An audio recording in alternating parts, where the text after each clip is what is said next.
శ్రీ గురుభ్యో నమః. మిథున రాశి వారికి కమ్యూనికేషన్ విభాగాలలో ఉన్న వారికి కాస్తంత ఇబ్బంది పడే అవకాశం ఉంటుంది. అప్రమత్తంగా ఉండండి. పెట్టినటువంటి పెట్టుబడులు మీ చేతికి రాక చికాకులకు గురయ్యే అవకాశం ఉంటుంది. ఇలాంటి సంఘటన ఆల్రెడీ జరిగింది, మేము ఫేస్ చేస్తున్నాము, మా డబ్బులు వాళ్ళ దగ్గర ఉండిపోయాయి, వెనక్కి తిరిగి రావటం లేదనుకున్న వారు అంగారక పాశుపత హోమాన్ని జరిపించండి. దీనివలన మీ డబ్బులు అక్కడి నుంచి విడుదలై మీ దగ్గరికి చేరతాయి.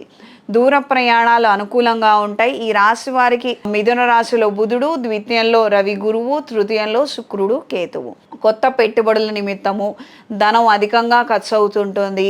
కొంతమంది తెలిసిన వాళ్ళ ద్వారా, కొంతమంది పరిచయం ఉన్న వాళ్ళ ద్వారా కొద్దిపాటి సమాచారాన్ని మీరు వింటారు.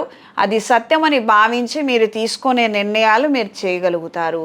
ఈ రాశిలో జన్మించిన వారు ప్రత్యేకంగా ఈ వారము, ఈ ఆషాఢ మాసం అంతా కూడాను ప్రతిరోజు సాయంత్రం పూట దుర్గాదేవి అష్టోత్తరము, లక్ష్మీదేవి అష్టోత్తరం చదువుతూ లేదా వింటూ అమ్మవారికి కుంకుమతోనూ పసుపుతోనూ అర్చన చేసి ఆ బొట్టును మీరు ధరించండి. 5 లేదా 10 పండ్లను అమ్మవారికి నివేదించి 10 మందికి ప్రసాదంగా పంచండి. దీని వలన మీకు మంచి జరుగుతుంది. మీకు మంచి గ్రోత్ అనేది విజిబుల్గా కనిపిస్తుంది. ఈ రాశిలో జన్మించిన స్త్రీలకు దూర ప్రయాణాలు అంతంత మాత్రంగా ఉంటాయి.